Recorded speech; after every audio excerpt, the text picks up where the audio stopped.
Легендарниот Тоцијај кој успева да предизвика впечаток на маска и ракавици мораше барем некако да се компензира со сразмерно премерување на моките која ја носи позицијата.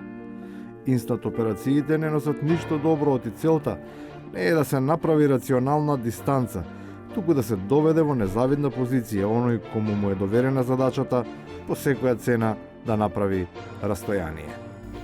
Заради тоа што на полицискиот службеник не носи метро па да мери, а поготово од страна на основното јавно обвинителство, истото че ни ги отврли сите пријави заради тоа што се многу тешки за докажување.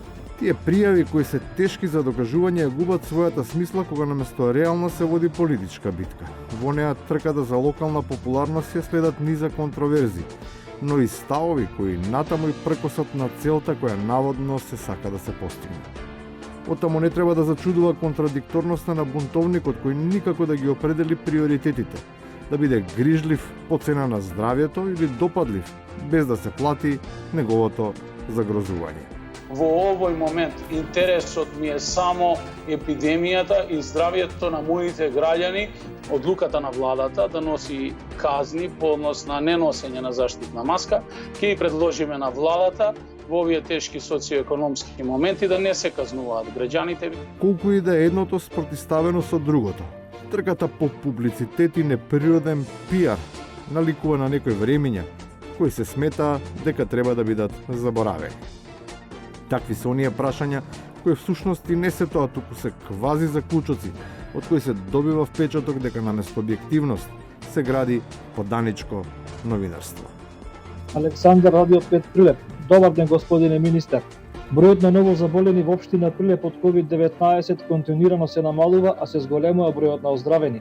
Дали тоа се должи на добрата организација во спроведувањето на посебните мерки што општина Прилеп на чело со граначалникот и општинскиот кризен штаб ги презедува и сето тоа во соработка со Министерството за здравство?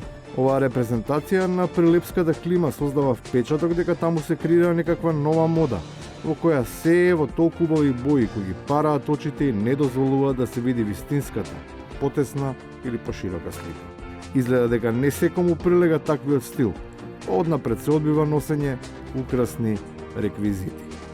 Сето другото може да биде само розови на очила дека сум имал и не знам што, а против неам очила розови. Воопшто туку ја согледувам ситуацијата. И на крајот, за постојаните обиди да се креира некоја нова диоптрија преку која ќе се гледа на модерната историја, за да се заборави на незиното вистинско лице.